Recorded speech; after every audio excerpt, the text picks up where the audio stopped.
ಆಕಾಶವಾಣಿ ವಾರ್ತೆಗಳು. ಓದುತ್ತಿರುವವರು BA ಅಜರುದ್ದೀನ್. ಮುಖ್ಯಾಂಶಗಳು: ರೈಸಿನಾ ಸಂವಾದ, ವಿವಿಧ ದೇಶಗಳ ನಾಯಕರೊಂದಿಗೆ ವಿದೇಶಾಂಗ ಸಚಿವ ಡಾ ಎಸ್ ಜೈಶಂಕರ್ ಮಾತುಕತೆ. ಸ್ಪೀಕರ್ ಓಂ ಬಿರ್ಲಾ ಪದಚ್ಯುತಗೊಳಿಸುವಂತೆ ಕೋರಿ ಲೋಕಸಭೆಯಲ್ಲಿ ಸೋಮವಾರ ನಿರ್ಣಯ ಮಂಡನೆ. ಯಾವುದೇ ಷರತ್ತುಗಳಿಲ್ಲದೆ ಶರಣಾಗುವಂತೆ ಇರಾನ್ಗೆ ಅಮೆರಿಕ ಅಧ್ಯಕ್ಷ ಡೊನಾಲ್ಡ್ ಟ್ರಂಪ್ ಆಗ್ರಹ.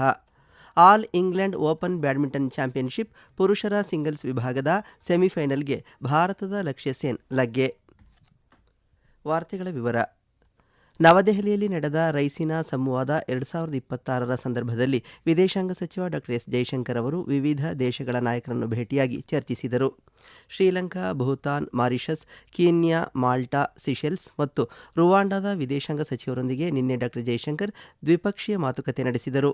ಶ್ರೀಲಂಕಾದ ವಿದೇಶಾಂಗ ಸಚಿವೆ ವಿಜಿತಾ ಹೆರಾತ್ ಅವರೊಂದಿಗಿನ ಭೇಟಿಯ ಸಂದರ್ಭದಲ್ಲಿ ಇಬ್ಬರೂ ನಾಯಕರು ದ್ವಿಪಕ್ಷೀಯ ಸಂಬಂಧಗಳು ಮತ್ತು ಪ್ರಾದೇಶಿಕ ಪರಿಸ್ಥಿತಿಯ ಕುರಿತು ಚರ್ಚೆ ನಡೆಸಿದರು. ಭೂತಾನಿನ ವಿದೇಶಾಂಗ ಸಚಿವ ಲಿಯಾನ್ಬೋ ಡಿಎನ್ ಧುಂಗೆಲ್ ಅವರೊಂದಿಗಿನ ಸಂವಾದದ ಸಂದರ್ಭದಲ್ಲಿ ಇಬ್ಬರೂ ನಾಯಕರು ಭಾರತ ಭೂತಾನ್ ನಡುವಿನ ವಿಶಿಷ್ಟ ಪಾಲುದಾರಿಕೆಯನ್ನು ಗಾಢಗೊಳಿಸುವ ಬದ್ಧತೆಯನ್ನು ಪುನರುಚ್ಚರಿಸಿದರು. ಮಾರಿಷಸ್ ವಿದೇಶಾಂಗ ಸಚಿವ ಧನಂಜಯ್ ರಿತೀಶ್ ರಾಮ್ಫುಲ್ ಅವರೊಂದಿಗಿನ ಭೇಟಿಯ ಸಂದರ್ಭದಲ್ಲಿ ಡಾ ಜೈಶಂಕರ್ ಅವರು ಕಾರ್ಯತಂತ್ರದ ಪಾಲುದಾರಿಕೆಯನ್ನು ಮತ್ತಷ್ಟು ವರ್ಧಿಸುವ ಬದ್ಧತೆಯನ್ನು ಒತ್ತಿ ಹೇಳಿದರು. ಕೀನ್ಯಾದ ವಿದೇಶಾಂಗ ಸಚಿವ ಮುಸಾಲಿಯಾ ಅವರೊಂದಿಗೆ ಉಭಯ ದೇಶಗಳ ಸಂಬಂಧಗಳ ಸಂಪೂರ್ಣ ಸಾಮರ್ಥ್ಯವನ್ನು ಅರಿತುಕೊಳ್ಳುವ ಬಗ್ಗೆ ಚರ್ಚಿಸಿದರು. ಮಾಲ್ಟಾದ ವಿದೇಶಾಂಗ ಸಚಿವ ಇಯಾನ್ ಬೋರ್ಗ್ ಅವರೊಂದಿಗಿನ ಸಂವಾದದಲ್ಲಿ ಡಾ ಜೈಶಂಕರ್ ಅವರು ಕಡಲ ಉದ್ಯಮದ ಕುರಿತು ಅವರ ಒಳನೋಟಗಳನ್ನು ಶ್ಲಾಘಿಸಿದರು. ಸಿಶೆಲ್ಸ್ನ ವಿದೇಶಾಂಗ ಸಚಿವ ಬ್ಯಾರಿ ಫೌರ್ ಅವರೊಂದಿಗೆ ವಿವಿಧ ವಿಷಯಗಳ ಕುರಿತು ಅವರು ಚರ್ಚಿಸಿದರು. ಡಾ ಜೈಶಂಕರ್ ಅವರು ನಿನ್ನೆ ಸಂಜೆ ರುವಾಂಡಾದ ವಿದೇಶಾಂಗ ಸಚಿವ ಒಲಿವಿಯರ್ ಅವರೊಂದಿಗೆ ಮಾತುಕತೆ ನಡೆಸಿದರು. ಉಭಯ ದೇಶಗಳ ನಡುವೆ ಆರ್ಥಿಕ ಮತ್ತು ಡಿಜಿಟಲ್ ಸಹಕಾರವನ್ನು ಮತ್ತಷ್ಟು ಬಲಪಡಿಸುವ ಕುರಿತು ಉಭಯ ನಾಯಕರು ಚರ್ಚಿಸಿದರು. ಲೋಕಸಭೆಯು ಸೋಮವಾರ ಸ್ಪೀಕರ್ ಓಂ ಬಿರ್ಲಾ ಅವರನ್ನು ಪದಚ್ಯುತಗೊಳಿಸುವಂತೆ ಕೋರಿ ನಿರ್ಣಯವನ್ನು ಮಂಡಿಸಲಿದೆ. ಬಜೆಟ್ ಅಧಿವೇಶನದ 2ನೇ ಹಂತವು ಮಾರ್ಚ್ 9ರಂದು ಪ್ರಾರಂಭವಾಗಲಿದೆ. ಕಳೆದ ತಿಂಗಳು ನಡೆದ ಬಜೆಟ್ ಅಧಿವೇಶನದ ಮೊದಲ ಹಂತದಲ್ಲಿ ವಿರೋಧ ಪಕ್ಷವು ಲೋಕಸಭಾ ಕಾರ್ಯದರ್ಶಿಗೆ ಸ್ಪೀಕರ್ ಅವರನ್ನು ಪದಚ್ಯುತಗೊಳಿಸುವಂತೆ ಕೋರಿ ಅವಿಶ್ವಾಸ ನಿರ್ಣಯದ ನೋಟಿಸ್ ಅನ್ನು ಸಲ್ಲಿಸಿತ್ತು. ಸ್ಪೀಕರ್ ಪಕ್ಷಪಾತದಿಂದ ವರ್ತಿಸುತ್ತಿದ್ದಾರೆ ಎಂದು ಆರೋಪಿಸಿತ್ತು. ಇದಕ್ಕೆ ಕಾಂಗ್ರೆಸ್, ಸಮಾಜವಾದಿ ಪಕ್ಷ, ಡಿಎಂಕೆ, ಎಡಪಂಥೀಯ ಮತ್ತು ಇತರ ಸದಸ್ಯರು ಸೇರಿದಂತೆ 118 ಸಂಸದರು ಸಹಿ ಹಾಕಿದ್ದರು. ಈ ನೋಟಿಸನ್ನು ಮೂವರು ಕಾಂಗ್ರೆಸ್ ಸದಸ್ಯರಾದ ಮೊಹಮ್ಮದ್ ಜಾವೇದ್, ಕೆ ಸುರೇಶ್ ಮತ್ತು ಮಲ್ಲು ರವಿ ಮಂಡಿಸಲಿದ್ದಾರೆ. ಈ ನಿಲುವಳಿಯನ್ನು ಅಂಗೀಕರಿಸಿದರೆ ಓಂ ಬಿರ್ಲಾ ಅವರು ಕಲಾಪಗಳ ಅಧ್ಯಕ್ಷತೆ ವಹಿಸುವುದಿಲ್ಲ. ಬದಲಾಗಿ ಸದನವು ನಿರ್ಣಯದ ಬಗ್ಗೆ ಚರ್ಚೆ ನಡೆಸುವಾಗ ಅವರು ಸದಸ್ಯರ ನಡುವೆ ಕುಳಿತುಕೊಳ್ಳುತ್ತಾರೆ. ಏತನ್ಮಧ್ಯೆ ಬಿಜೆಪಿ ಮತ್ತು ಕಾಂಗ್ರೆಸ್ ತಮ್ಮ ಪಕ್ಷದ ಲೋಕಸಭಾ ಸಂಸದರಿಗೆ ವಿಪ್ ಜಾರಿ ಮಾಡಿದ್ದು ಮಾರ್ಚ್ 9 ಮತ್ತು 10ರಂದು ಸದನದಲ್ಲಿ ಹಾಜರಿರುವಂತೆ ನಿರ್ದೇಶಿಸಿವೆ. ಜಾಗತಿಕ ಪೂರೈಕೆ ಸರಪಳಿ ಅಡಚಣೆಗಳ ಹೊರತಾಗಿಯೂ ಮುಂಬರುವ ಮುಂಗಾರು ಋತುವನ್ನು ನಿಭಾಯಿಸಲು ದೇಶದ ರಸಗೊಬ್ಬರ ದಾಸ್ತಾನು ದೃಢವಾಗಿ, ಸುರಕ್ಷಿತವಾಗಿ ಮತ್ತು ಸಂಪೂರ್ಣವಾಗಿ ಸಜ್ಜಾಗಿದೆ ಎಂದು ಕೇಂದ್ರ ಸರ್ಕಾರ ರೈತ ಸಮುದಾಯಕ್ಕೆ ಭರವಸೆ ನೀಡಿದೆ. ಒಟ್ಟಾರೆ ರಸಗೊಬ್ಬರ ನಿಕ್ಷೇಪಗಳಲ್ಲಿ ವರ್ಷದಿಂದ ವರ್ಷಕ್ಕೆ 36.5% ಭಾರಿ ಏರಿಕೆ ಕಂಡುಬಂದಿದೆ. ರೈತರು ಸರ್ಕಾರದ ಆದ್ಯತೆಯಾಗಿದ್ದು ಯಾವುದೇ ಸಂದರ್ಭದಲ್ಲೂ ಅವರ ಹಿತಾಸಕ್ತಿಗಳಿಗೆ ಧಕ್ಕೆಯಾಗುವುದಿಲ್ಲ ಎಂದು ರಸಗೊಬ್ಬರ ಇಲಾಖೆ ತಿಳಿಸಿದೆ. ರೈತರು ಯಾವುದೇ ಭಯವಿಲ್ಲದೆ ಮುಂಗಾರು ಸಿದ್ಧತೆಗಳೊಂದಿಗೆ ಮುಂದುವರಿಯಲು ಪ್ರೋತ್ಸಾಹಿಸಲಾಗುತ್ತದೆ. ಯೂರಿಯಾ, ಡಿಎಪಿ ಮತ್ತು ಎನ್ಪಿಕೆ ದಾಸ್ತಾನುಗಳು ಕಳೆದ ವರ್ಷಕ್ಕಿಂತ ಗಮನಾರ್ಹವಾಗಿ ಹೆಚ್ಚಿದ್ದು ರೈತರಿಗೆ ಸುಗಮ ಪೂರೈಕೆಯನ್ನು ಖಚಿತಪಡಿಸುತ್ತದೆ ಎಂದು ಇಲಾಖೆ ಹೇಳಿದೆ. ಪೆಟ್ರೋಲಿಯಂ ಮತ್ತು ನೈಸರ್ಗಿಕ ಅನಿಲ ಸಚಿವಾಲಯದೊಂದಿಗೆ ನಿಕಟ ಸಮನ್ವಯದೊಂದಿಗೆ ರಸಗೊಬ್ಬರ ಇಲಾಖೆಯು ಆಮದುಗಳ ಆರಂಭಿಕ ಬಿಡುಗಡೆಯನ್ನು ಖಚಿತಪಡಿಸಿಕೊಳ್ಳಲು ನೈಜ ಸಮಯದಲ್ಲಿ ಪರಿಸ್ಥಿತಿಯನ್ನು ಮೇಲ್ವಿಚಾರಣೆ ಮಾಡುವುದನ್ನು ಮುಂದುವರಿಸಿದೆ ಮತ್ತು ಜಾಗತಿಕ ಇಂಧನ ಮಾರುಕಟ್ಟೆಗಳು ವಿಕಸನಗೊಳ್ಳುತ್ತಿದ್ದಂತೆ ತ್ವರಿತ ಪ್ರತಿಕ್ರಿಯೆಗಳನ್ನು ಕಾರ್ಯಗತಗೊಳಿಸಲು ಅದು ಸಿದ್ಧವಾಗಿದೆ ಎಂದು ರಸಗೊಬ್ಬರ ಇಲಾಖೆ ತಿಳಿಸಿದೆ. ಕೇಂದ್ರ ಸರ್ಕಾರವು ಪ್ರಸಾರ ಪ್ರೇಕ್ಷಕರ ಸಂಶೋಧನಾ ಮಂಡಳಿ ಬಾರ್ಗೆ ಸುದ್ದಿ ಟಿವಿ ಚಾನೆಲ್ಗಳಿಗೆ ದೂರದರ್ಶನ ರೇಟಿಂಗ್ ಪಾಯಿಂಟ್ಗಳ ವರದಿ ಮಾಡುವುದನ್ನು 4 ವಾರಗಳ ಕಾಲ ತಕ್ಷಣವೇ ಸ್ಥಗಿತಗೊಳಿಸುವಂತೆ ನಿರ್ದೇಶಿಸಿದೆ. ಇಸ್ರೇಲ್ ಇರಾನ್ ಸಂಘರ್ಷದ ಮಧ್ಯೆ ಕೆಲವು ಟಿವಿ ಸುದ್ದಿ ಚಾನೆಲ್ಗಳು ಅನಗತ್ಯ ಸಂವೇದನೆ ಮತ್ತು ಊಹಾತ್ಮಕ ವಿಷಯವನ್ನು ಪ್ರದರ್ಶಿಸುತ್ತಿವೆ ಎಂದು ಕೇಂದ್ರ ವಾರ್ತಾ ಮತ್ತು ಪ್ರಸಾರ ಸಚಿವಾಲಯ ತಿಳಿಸಿದೆ. ಅಂತಹ ವರದಿಯು ಸಾರ್ವಜನಿಕರಲ್ಲಿ, ವಿಶೇಷವಾಗಿ ಪೀಡಿತ ಪ್ರದೇಶಗಳಲ್ಲಿ ಸ್ನೇಹಿತರು ಮತ್ತು ಕುಟುಂಬದ ಜನರು ಅಥವಾ ಅಲ್ಲಿ ವಾಸಿಸುವವರಲ್ಲಿ ಭಯವನ್ನು ಉಂಟುಮಾಡಬಹುದು ಎಂದು ಸಚಿವಾಲಯ ಹೇಳಿದೆ. ಈ ವಾರ್ತೆಗಳನ್ನು ಆಕಾಶವಾಣಿಯಿಂದ ಕೇಳುತ್ತಿದ್ದೀರಿ.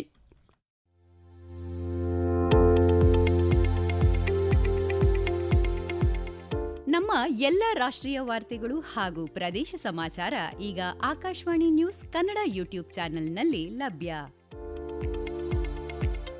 ನಮ್ಮ ಎಕ್ಸ್ ಖಾತೆ ಮತ್ತು ಇನ್ಸ್ಟಾಗ್ರಾಂ ಖಾತೆ ಆಕಾಶವಾಣಿ ನ್ಯೂಸ್ ಕನ್ನಡ. ಹೆಚ್ಚಿನ ಮಾಹಿತಿಗಾಗಿ ನಮ್ಮ ಫೇಸ್ಬುಕ್ ಖಾತೆ ಆಕಾಶವಾಣಿ ವಾರ್ತೆ ಕನ್ನಡವನ್ನು ಅನುಸರಿಸಿ. ಮಾಹಿತಿಗಳ ಹೂರಣ, ವಾರದ ಕಾರ್ಯಕ್ರಮ, ಪ್ರಚಲಿತ ವಿದ್ಯಮಾನ ಪ್ರತಿ ಬುಧವಾರ ರಾತ್ರಿ 9:15 ಪಶ್ಚಿಮ ಏಷ್ಯಾದಲ್ಲಿನ ಸಂಘರ್ಷ ಇಂದು 8ನೇ ದಿನಕ್ಕೆ ಕಾಲಿಟ್ಟಿದೆ. ಇರಾನ್ ಜೊತೆಗೆ ಯಾವುದೇ ಒಪ್ಪಂದ ಮಾಡಿಕೊಳ್ಳುವುದಿಲ್ಲ ಎಂದು ಅಮೆರಿಕ ಅಧ್ಯಕ್ಷ ಡೊನಾಲ್ಡ್ ಟ್ರಂಪ್ ತಿಳಿಸಿದ್ದಾರೆ. ಇದೇ ವೇಳೆ ಬೇಷರತ್ ಶರಣಾಗತಿಗೆ ಇರಾನ್ಗೆ ಅವರು ಕರೆ ನೀಡಿದ್ದಾರೆ. ಶರಣಾಗತಿಗೆ ಒಪ್ಪಿಕೊಂಡ ನಂತರ ಇರಾನನ್ನು ಆರ್ಥಿಕವಾಗಿ ಪುನರ್ ನಿರ್ಮಿಸಲು ಅಮೆರಿಕ ಮತ್ತು ಅದರ ಮಿತ್ರ ರಾಷ್ಟ್ರಗಳು ಸಹಾಯ ಮಾಡಲು ಕೆಲಸ ಮಾಡುತ್ತವೆ ಎಂದು ಸಾಮಾಜಿಕ ಜಾಲತಾಣದಲ್ಲಿ ಟ್ರಂಪ್ ತಿಳಿಸಿದ್ದಾರೆ. ಸುದ್ದಿಗಾರರೊಂದಿಗೆ ಮಾತನಾಡಿದ ಶ್ವೇತಭವನದ ಪತ್ರಿಕಾ ಕಾರ್ಯದರ್ಶಿ ಕ್ಯಾರೋಲಿನ್ ಲಿವಿಟ್, ಅಮೆರಿಕವು ಇರಾನ್ ವಾಯುಪ್ರದೇಶವನ್ನು ನಿಯಂತ್ರಿಸುವತ್ತ ಪ್ರಗತಿ ಸಾಧಿಸುತ್ತಿದೆ ಮತ್ತು 4ರಿಂದ 6 ವಾರಗಳಲ್ಲಿ ಗುರಿಗಳನ್ನು ಸಾಧಿಸುವ ನಿರೀಕ್ಷೆಯಿದೆ ಎಂದು ಹೇಳಿದ್ದಾರೆ. ಈ ನಡುವೆ ಇರಾನ್ ಅಧ್ಯಕ್ಷ ಮಸೌದ್ ಪೆಜೆಶ್ಕಿಯನ್ ಮಾತನಾಡಿ, ಕೆಲವು ದೇಶಗಳು ಅಮೆರಿಕ ಮತ್ತು ಇಸ್ರೇಲ್ ಜೊತೆ ನಡೆಯುತ್ತಿರುವ ಸಂಘರ್ಷವನ್ನು ಪರಿಹರಿಸಲು ಮಧ್ಯಸ್ಥಿಕೆ ಪ್ರಯತ್ನಗಳನ್ನು ಪ್ರಾರಂಭಿಸಿವೆ ಎಂದು ತಿಳಿಸಿದ್ದಾರೆ. ಬ್ಯಾಡ್ಮಿಂಟನ್ನಲ್ಲಿ ಭಾರತದ ಲಕ್ಷ್ಯ ಸೆನ್ ಬರ್ಮಿಂಗ್ಹ್ಯಾಮ್ನಲ್ಲಿ ನಡೆಯುತ್ತಿರುವ ಆಲ್ ಇಂಗ್ಲೆಂಡ್ ಓಪನ್ ಚಾಂಪಿಯನ್ಶಿಪ್ನ ಪುರುಷರ ಸಿಂಗಲ್ಸ್ ವಿಭಾಗದ ಸೆಮಿಫೈನಲ್ಗೆ ಲಗ್ಗೆಯಿಟ್ಟಿದ್ದಾರೆ. ನಿನ್ನೆ ರಾತ್ರಿ ನಡೆದ ಕ್ವಾರ್ಟರ್ ಫೈನಲ್ನಲ್ಲಿ ಲಕ್ಷ್ಯ ಸೇನ್ ಚೀನಾದ ಲೀ ಶಿಫೆಂಗ್ ಅವರನ್ನು 21-13, 21-16 ಅಂತರದಿಂದ ಮಣಿಸಿದರು. ವಿಶ್ವದ 12ನೇ ಶ್ರೇಯಾಂಕದ ಲಕ್ಷ್ಯ ಸೇನ್ ಇಂದು ನಡೆಯುವ ಸೆಮಿಫೈನಲ್ನಲ್ಲಿ ಕೆನಡಾದ ವಿಕ್ಟರ್ ಲೈ ಅವರನ್ನು ಎದುರಿಸಲಿದ್ದಾರೆ. ಮಿಶ್ರ ಡಬಲ್ಸ್ ಜೋಡಿ ಧ್ರುವ ಕಪಿಲಾ ಮತ್ತು ತನಿಷಾ ಕ್ರಾಸ್ಟೋ ಹಾಂಕಾಂಗ್ನ ಟ್ಯಾಂಗ್ ಚುನ್ ಮ್ಯಾನ್ ಮತ್ತು ಸೆ ಇಂಗ್ ಸೂಟ್ ವಿರುದ್ಧ ನಿವೃತ್ತರಾದ ನಂತರ ಲಕ್ಷ್ಯ ಸೇನ್ ಕಣದಲ್ಲಿ ಉಳಿದಿರುವ ಏಕೈಕ ಭಾರತೀಯ ಆಟಗಾರರಾಗಿದ್ದಾರೆ. ಜೆಕ್ ಗಣರಾಜ್ಯದಲ್ಲಿ ನಿನ್ನೆ ನಡೆದ ಪ್ರೇಗ್ ಅಂತಾರಾಷ್ಟ್ರೀಯ ಚೆಸ್ ಉತ್ಸವದ ಮಾಸ್ಟರ್ಸ್ ವಿಭಾಗದ 9ನೇ ಮತ್ತು ಅಂತಿಮ ಸುತ್ತಿನಲ್ಲಿ ವಿಶ್ವ ಚೆಸ್ ಚಾಂಪಿಯನ್ ಡಿ ಗುಕೇಶ್ ಸ್ಪೇನ್ನ ಡೇವಿಡ್ ಆಂಟನ್ ಗುಜಾರೋ ಅವರನ್ನು ಮಣಿಸಿದರು. ಭಾರತದ ಅರವಿಂದ್ ಚಿದಂಬರಂ ಅಂತಿಮ ಸುತ್ತಿನಲ್ಲಿ ಜೆಕ್ ಗ್ರ್ಯಾಂಡ್ ಮಾಸ್ಟರ್ ಡೇವಿಡ್ ನವರಾ ಅವರನ್ನು ಸೋಲಿಸಿದ ನಂತರ 5 ಅಂಕಗಳೊಂದಿಗೆ ಜಂಟಿ 2ನೇ ಸ್ಥಾನ ಪಡೆದರು. ಉಜ್ಬೇಕಿಸ್ತಾನದ ನೋಡಿರ್ಬೆಕ್ ಅಬ್ದು ಸತ್ತಾರೋವ್ ಪ್ರಶಸ್ತಿ ವಿಜೇತರಾದರು. ಅಂತಿಮ ಸುತ್ತಿನಲ್ಲಿ ಅವರು ಅಮೆರಿಕದ ಹ್ಯಾನ್ಸ್ ಮೋಕ್ ನೀಮನ್ ಅವರೊಂದಿಗೆ ಡ್ರಾ ಮಾಡಿಕೊಂಡು 6 ಅಂಕಗಳೊಂದಿಗೆ ಅಜೇಯವಾಗಿ ಮೊದಲ ಸ್ಥಾನ ಪಡೆದರು. ಚಾಲೆಂಜರ್ಸ್ ವಿಭಾಗದಲ್ಲಿ ಭಾರತದ ದಿವ್ಯಾ ದೇಶ್ಮುಖ್ ಜೆಕ್ ಆಟಗಾರ್ತಿ ಹರ್ಬೆಕ್ ಸ್ಟೆಪನ್ ಅವರನ್ನು ಸೋಲಿಸಿ 5 ಅಂಕಗಳೊಂದಿಗೆ 3ನೇ ಸ್ಥಾನವನ್ನು ಪಡೆದರು. ಜೆಕ್ ಗಣರಾಜ್ಯದ ಫಿನೆಕ್ ವ್ಯಾಂಕ್ಲಾವ್ 6.5 ಅಂಕಗಳೊಂದಿಗೆ ಪ್ರಶಸ್ತಿಯನ್ನು ಗೆದ್ದರು. ಸ್ಪೇನ್ನ ಡೇನಿಯಲ್ ಯೂಫಾ 6 ಅಂಕಗಳೊಂದಿಗೆ 2ನೇ ಸ್ಥಾನ ಪಡೆದರು. ಗ್ರ್ಯಾಂಡ್ ಮಾಸ್ಟರ್ ಸೂರ್ಯ ಶೇಖರ್ ಗಂಗೂಲಿ 4 ಅಂಕಗಳೊಂದಿಗೆ 5ನೇ ಸ್ಥಾನ ಪಡೆದರು. ಹಂಗೇರಿಯ ಬೆಂಜಮಿನ್ ಗ್ಲೆಡೂರಾ ಅವರು 4.5 ಅಂಕಗಳೊಂದಿಗೆ 4ನೇ ಸ್ಥಾನ ಪಡೆದರು. ಐಸಿಸಿ ಪುರುಷರ ಟಿ20 ವಿಶ್ವಕಪ್ ಕ್ರಿಕೆಟ್ನಲ್ಲಿ ಭಾರತ ನಾಳೆ ಅಹಮದಾಬಾದ್ನ ನರೇಂದ್ರ ಮೋದಿ ಕ್ರೀಡಾಂಗಣದಲ್ಲಿ ನಡೆಯಲಿರುವ ಹೈ ವೋಲ್ಟೇಜ್ ಹಣಾಹಣಿಯಲ್ಲಿ ನ್ಯೂಜಿಲೆಂಡ್ ವಿರುದ್ಧ ಸೆಣಸಲಿದೆ. ಪಂದ್ಯ ನಾಳೆ ಸಂಜೆ 7 ಗಂಟೆಗೆ ಆರಂಭವಾಗಲಿದೆ.